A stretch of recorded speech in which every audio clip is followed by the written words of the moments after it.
Hello students, आज का हमारा वीडियो वर्ड प्रॉब्लम पे बेस्ड है। आज के वीडियो में हम लोग वर्ड प्रॉब्लम की जितनी भी समस्याएं हैं उसको कैसे इक्वेशन में कन्वर्ट करके सॉल्व करेंगे उसके बारे में आज डिस्कशन करेंगे। आज का हमारा जो चैप्टर है वो pair of linear equation in two variables है, एनसीईआरटी बुक से चैप्टर नंबर 3। तो आज चैप्टर नंबर 3 के जो वर्ड प्रॉब्लम है उसको अंडरस्टैंड करेंगे, उससे इक्वेशन बनाएंगे, इक्वेशन को सॉल्व करेंगे और सॉल्व करके अपने कंसेप्ट को क्लियर करेंगे। और आज के बाद से वर्ड प्रॉब्लम आपके लिए नो प्रॉब्लम में कन्वर्ट हो जाएगा। तो इस वीडियो को लास्ट तक देखें, दोस्तों को भी शेयर करें, सब्सक्राइब करें, लाइक करें अगर आपको पसंद आए तो। ठीक है बच्चों, तो चलिए हम लोग स्टार्ट करते हैं। 3 का 1 में क्या है? The difference between two number is 26, one number is 3 times the other number. यानी दो नंबर का डिफरेंस 26 है। ठीक है, यदि एक नंबर को x मानते हैं, दूसरे को y मानते हैं, तो दोनों को घटाने पे डिफरेंस मतलब माइनस करने पे कितना आना चाहिए? 26। तो पहला इक्वेशन तो हमारा ऐसे ही बन गया। अगर हम एक नंबर को x मानते हैं और दूसरे को y मानते हैं तो उनका डिफरेंस 26 ऑलरेडी गिवन है। तो पहला इक्वेशन हमारा बन गया। ठीक है, कितना सिंपल है। अगर हम लोग इक्वेशन जो क्वेश्चन है उसको समझ जाए तो इक्वेशन बनाने में कोई दिक्कत नहीं है। डिफरेंस मींस माइनस होता है। And one number is 3 times the other, जिसमें से एक नंबर जो है दूसरे का 3 टाइम्स है। तो यहां पे x जो है वो क्या है? y का 3 टाइम्स ले लेते हैं हम लोग। क्यों लेंगे हम x को ही 3 टाइम्स? क्योंकि x में से y को घटाए हैं तो 26 आया है। यानी निश्चित है कि x बड़ा होगा, y बड़ा नहीं होगा। अगर y बड़ा होता तो ये वैल्यू निगेटिव हो जाता। तो हमेशा हम लोग x इक्वल टू 3y लेंगे, y इक्वल टू 3x नहीं ले लेंगे। अगर y इक्वल टू 3x लेंगे तो फिर ये इक्वेशन को भी चेंज करना पड़ेगा, y minus x equal to 26 लिखना होगा। ये बात को आप अच्छे से समझ लीजिएगा। ठीक है बच्चों, तो दूसरा इक्वेशन हो गया x इक्वल टू 3y। ठीक है, अब हमें इस इक्वेशन को सॉल्व करना है। इक्वेशन तो बन गया, सॉल्व करने का तरीका दिया हुआ है कि हमें इसको सब्स्टिट्यूशन मेथड से ही सॉल्व करना है। ठीक है बच्चों, तो सब्स्टिट्यूशन मेथड से हम लोग कैसे सॉल्व करेंगे? तो पहले इक्वेशन से हम x की वैल्यू फाइंड कर लेते हैं, दूसरे इक्वेशन में उसको पुट कर देंगे। तो चलिए हम लोग देखते हैं कैसे निकलेगा। सब्स्टिट्यूशन मेथड्स में क्या करते हैं हम लोग? एक वेरिएबल का वैल्यू फाइंड कर लेते हैं दूसरे वेरिएबल के फॉर्म में। एग्जैक्ट वैल्यू नहीं निकलेगा, अभी एक वेरिएबल का वैल्यू दूसरे वेरिएबल के ही टर्म्स में निकलेगा। तो x इक्वल टू क्या होगा? माइनस वाई, जब उस साइड चला जाएगा राइट हैंड साइड तो 26 के साथ प्लस में आ जाएगा। ठीक है बच्चों, x का वैल्यू कितना निकल गया? 26 प्लस y। अब इस वैल्यू को हम यहां इक्वेशन 2 में पुट कर देंगे। तो x इक्वल टू 3y था, तो x के जगह पे हम लिख देंगे 26 plus y equal to 3y। Clear है? अब y को एक साथ ले आते हैं। 26 इक्वल टू इधर 3y था, y उस साइड माइनस हो जाएगा जाकर, तो 26 इक्वल टू 2y हो गया। क्लियर है? अब y इक्वल टू क्या निकल गया बच्चों? 26 मल्टीप्लाई में था, अब डिवाइड हो गया, तो y की वैल्यू आ गई 13। तो x का वैल्यू कितना होगा? तो x इक्वल टू क्या है? x equal to 26 plus y। तो हम लोग 26 में जो y की वैल्यू है उस वैल्यू को पुट कर देते हैं, तो वो आ गया 39। तो हमारा आंसर हो गया 13 एंड 39। ठीक है बच्चों, क्या करता है? The larger of the two supplementary angles. Supplementary angles क्या होता है बच्चों? वैसे दो एंगल जिनका सम 180 डिग्री हो उसको सप्लीमेंट्री एंगल बोलते हैं। तो x और y का सम कितना होगा? 180। पहला इक्वेशन तो हमारा यहीं से तैयार हो गया। अगर एक एंगल x है तो दूसरा y होगा और इनका सम कितना होगा? 180। ये हमारा पहला इक्वेशन बन गया। क्यों 180 होगा? क्योंकि सप्लीमेंट्री दिया है, सप्लीमेंट्री का सम 180 ही होता है। दूसरा में क्या दिया है? दूसरा आगे पढ़ते हैं। The smaller by 18 degree. कहता है इसमें जो बड़ा वाला एंगल है वो छोटा वाला एंगल से एक्सीड द स्मॉलर बाई 18, यानी छोटे वाले एंगल से 18 ज्यादा है। तो सपोज दैट अगर हम लोग x को बड़ा मान लेते हैं तो ये क्या होगा? y प्लस 18, यानी छोटे से 18 ज्यादा है, तो छोटे वाले में 18 ऐड कर दिए तो x का वैल्यू हमारा निकल गया। तो ये हमारा हो गया इक्वेशन नंबर सेकेंड। एक्सीड मतलब ज्यादा होता है, यानी बड़ा वाला जो वैल्यू है, यहाँ पर x को हम लोग बड़ा माने हैं, x is greater than y। Let ये हम लोग मान के रखें कि x हमारा बड़ा है, तो इस कंडीशन में x की वैल्यू क्या होगा, y प्लस 18।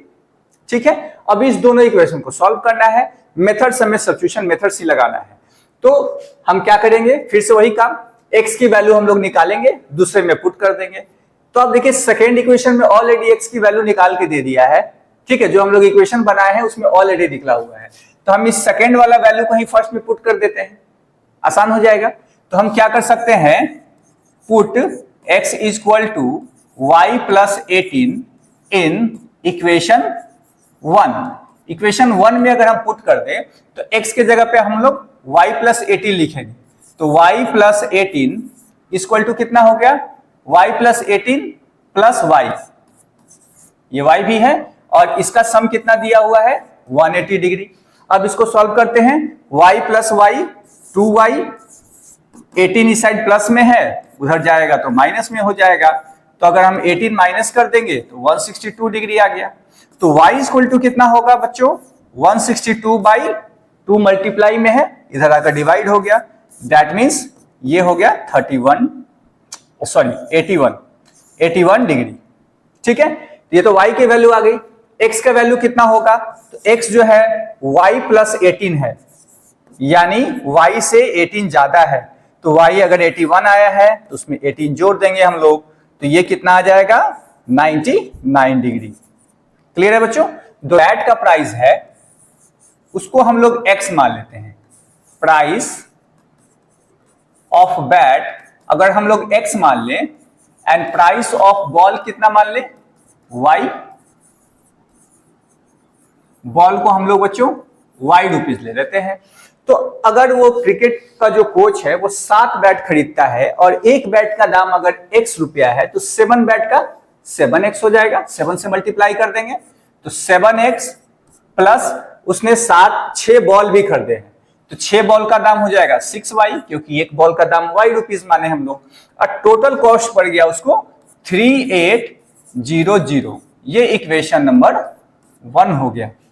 क्लियर है बच्चों, अब इक्वेशन नंबर 2 कैसे बनेगा, लेटर सी बाई 3 बैट्स, बाद में उसने 3 बैट्स और खरीदे तो उसको 3x रुपीज कॉस्ट पड़ा होगा, क्योंकि एक बैट का दाम x रुपया है, और 5 बॉल खरीदे तो उसका दाम हो गया होगा उसको 5y, और टोटल कॉस्ट पड़ा 1750। ठीक है बच्चों, अब इसी 2 इक्वेशन को सॉल्व करना है, मेथड्स फिर से लगाना है हमको सब्स्टिट्यूशन ही।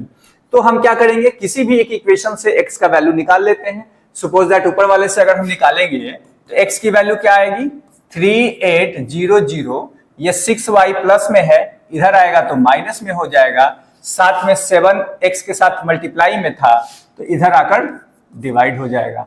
तो x का वैल्यू हमारा निकला y के टर्म में 3800 माइनस 6y बाई 7।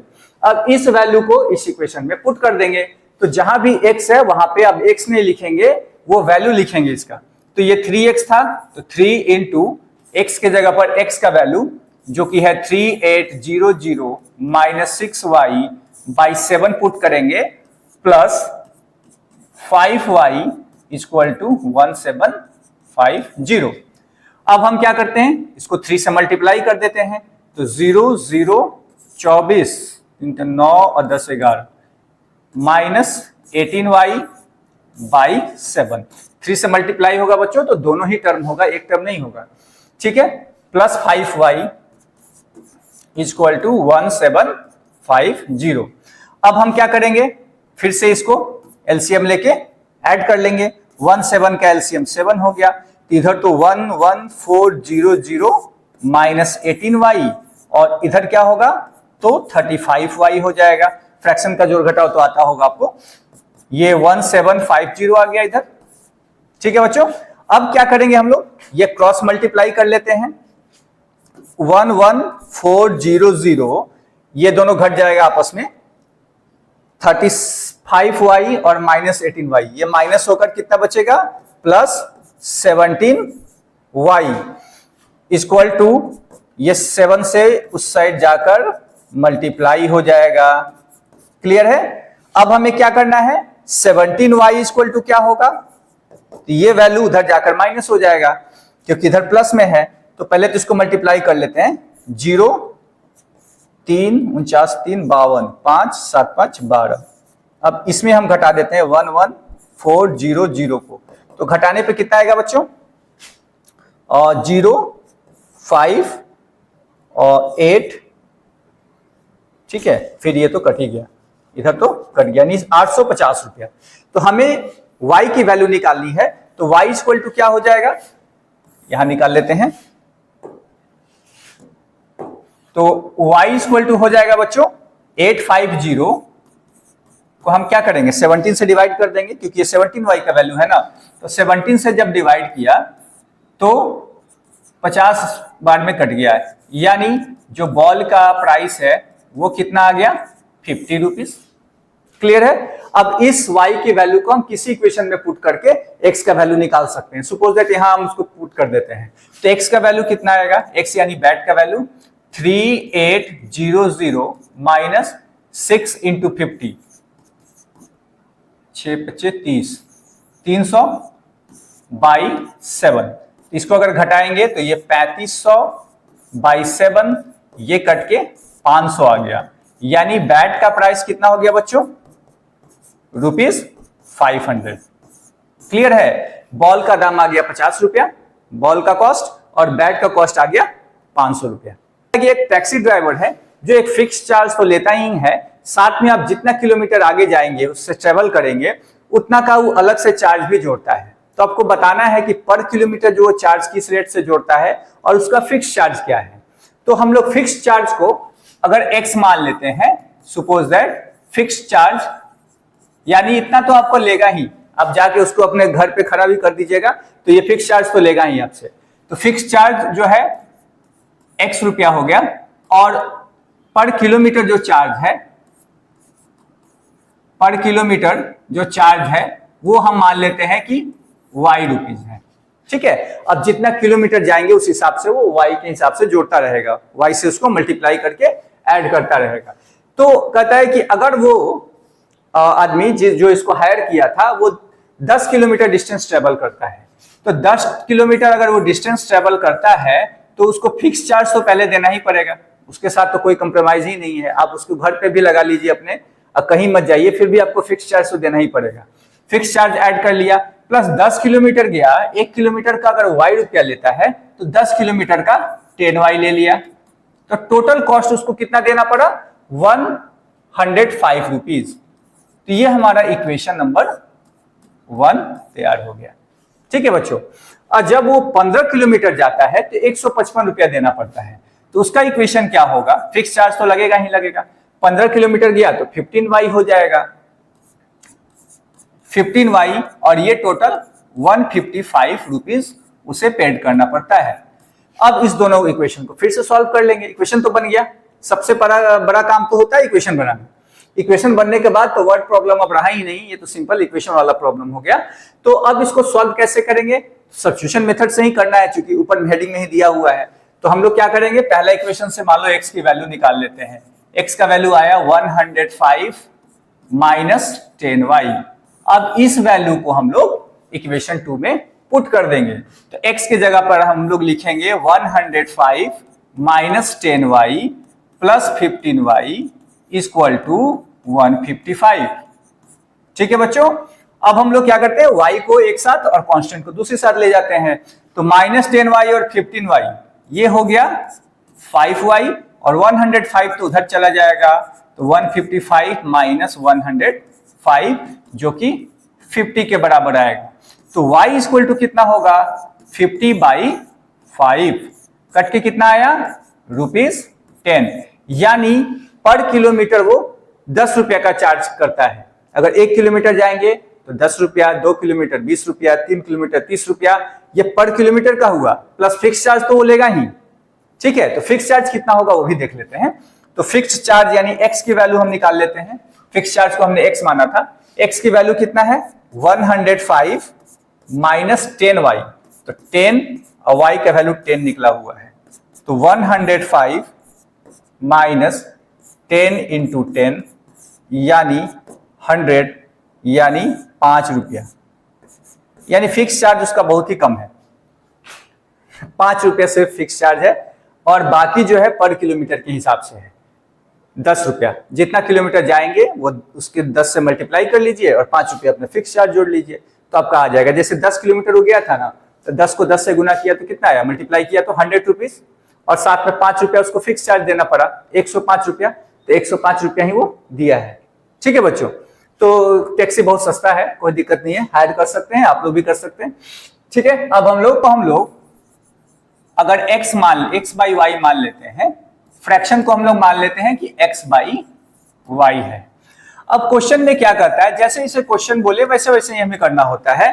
कहता है कि अगर हम लोग 2 ऐड कर दे न्यूमरेटर में भी और डिनोमिनेटर में भी, ठीक है, तो क्या बन जाता है 9/11।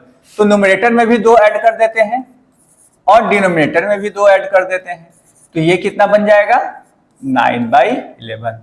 ये हमारा पहला इक्वेशन बन गया। लेकिन थोड़ा सा इसको ठीक कर लेते हैं क्रॉस मल्टीप्लाई करके, ताकि क्वेश्चन सॉल्व करने में आसानी हो। 11 से x को मल्टीप्लाई किया 22 आएगा जब 2 को मल्टीप्लाई करेंगे। उसी तरह से 9y प्लस 18 आ गया। अब वेरिएबल को एक साथ कर देते हैं और कांस्टेंट को दूसरे साइड, यानी ये आ गया 11x minus 9y equal to -4। ये हमारा इक्वेशन 1 आ गया। ठीक है बच्चों, अब नेक्स्ट में देखते हैं क्या कहता है साथ में कि if 3 is added to both numerator and denominator it become 5/6। अब 3 के जगह हम लोग 2 के जगह 3 अगर ऐड कर दें, यानी x plus 3 by Y plus 3 कर दें, तो ये हो जाता है कितना 5/6। तो इसको भी हम लोग सॉल्व कर लेते हैं क्रॉस मल्टीप्लाई कर कर। 6 से मल्टीप्लाई किया 6x प्लस 18 और 5 से जब इसको किया तो ये हो जाएगा 5y प्लस 15।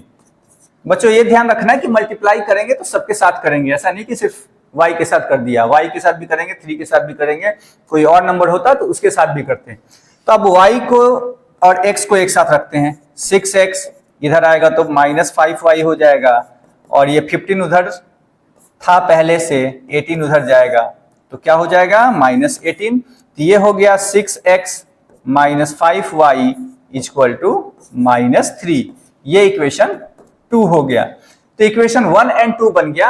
अब हमको इसे सॉल्व करना है, तो सॉल्व कैसे करेंगे बच्चों, तो फिर से वही सब्स्टिट्यूशन वाला मेथड्स अपनाएंगे। तो इस इक्वेशन से सपोजेट हम x की वैल्यू निकाल लेते हैं, तो x की वैल्यू क्या आएगा -4, ये -9y इस साइड आएगा तो +9y बन जाएगा। ठीक है, और फिर +9y बनेगा और 11 जो मल्टीप्लाई में है इस साइड आकर डिवाइड हो जाएगा, तो x की वैल्यू निकल गया हमारा। ठीक है, अब उस इक्वेशन को x की वैल्यू को हमें यहां पे पुट करना होगा। ठीक है, अब कैसे पुट करेंगे, तो जगह कमी पड़ रहा है तो इसको जरा ठीक करते हैं, इसको थोड़ा छोटा कर ले अभी ताकि जगह हमारा कंप्लीट। इस ऊपर कर देते हैं इसको फिलहाल। तो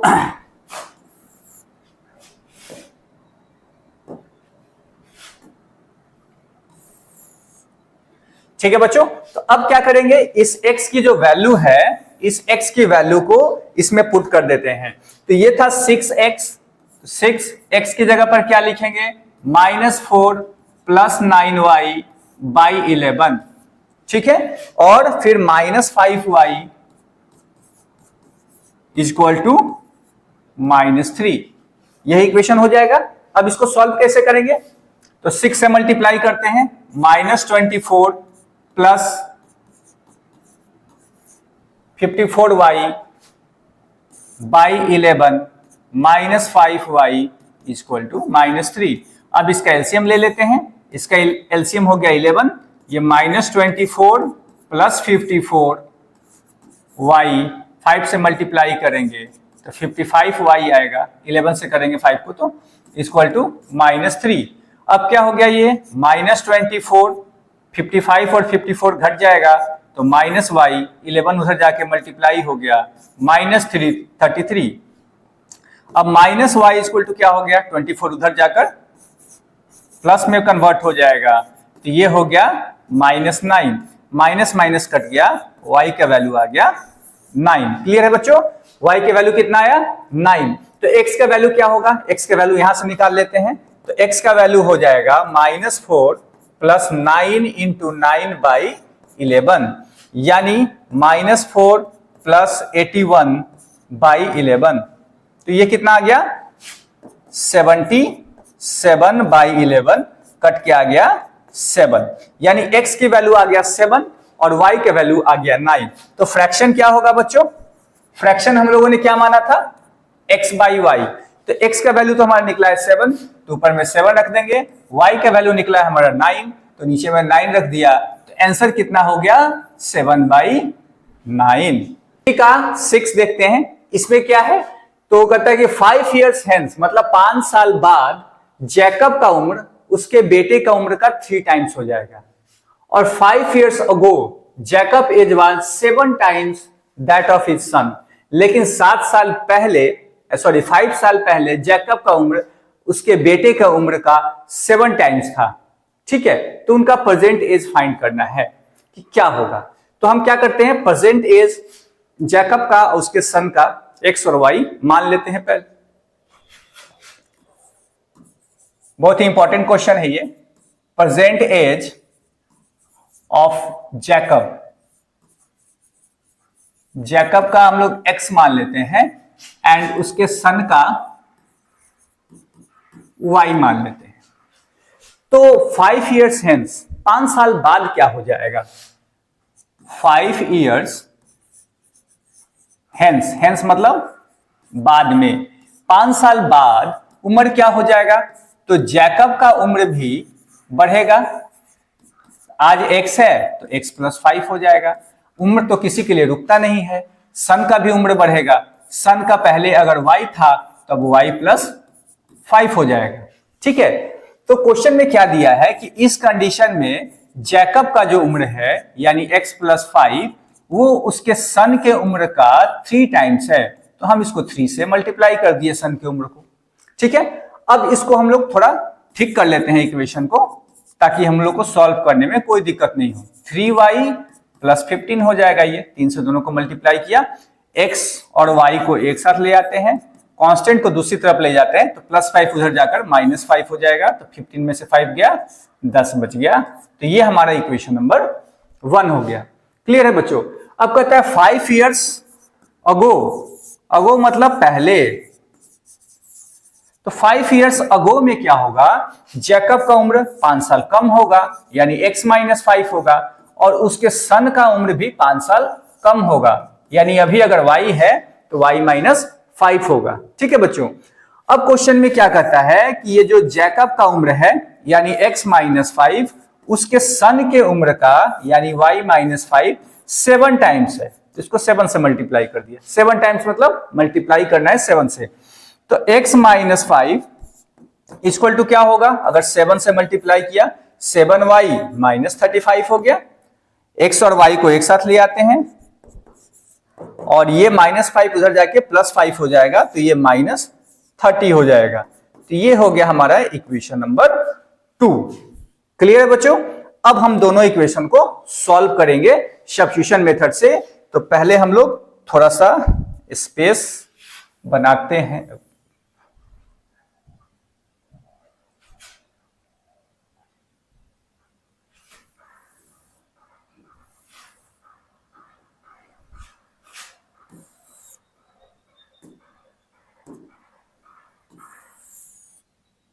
ठीक है बच्चों, अब हम लोग क्या करते हैं, थोड़ा स्पेस बना लिया हमने।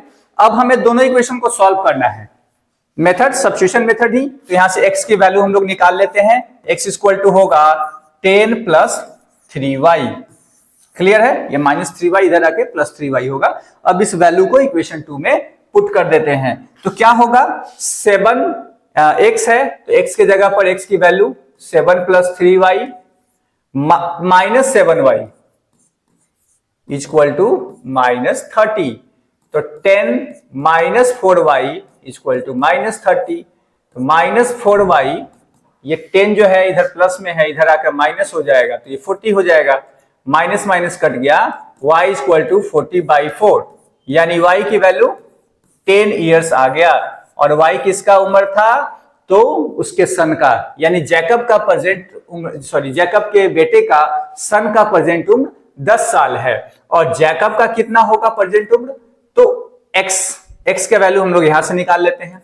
10 प्लस 3 इंटू वाई है, y के वैल्यू 10 निकला है, तो 10 प्लस 30 यानी उसका उम्र 40 ईयर्स। जैकब का उम्र 40 ईयर्स, उसके सन का उम्र 30 ईयर्स। ठीक है बच्चों, तो जितने भी वर्ड प्रॉब्लम था एक्सरसाइज 3.2 में हम लोग कंप्लीट उसको क्लियर कर लिए। ठीक है, तो ये अगर हम क्वेश्चन को समझते हैं तो इक्वेशन बना के सॉल्व करना कोई बड़ी बात नहीं है, आसानी से हम लोग सॉल्व कर सकते हैं। ठीक है बच्चों, तो आई होप आपका डाउट क्लियर हो गया होगा। अगर कोई डाउट रहा हो तो कमेंट सेक्शन में जरूर बताइएगा, मैं नेक्स्ट वीडियो में उसको करेक्ट कर दूंगा, उसको क्लियर करने की कोशिश करूंगा। ठीक है बच्चों, और वीडियो अगर अच्छी लगी हो तो लाइक एंड सब्सक्राइब जरूर करना। ठीक है, धन्यवाद।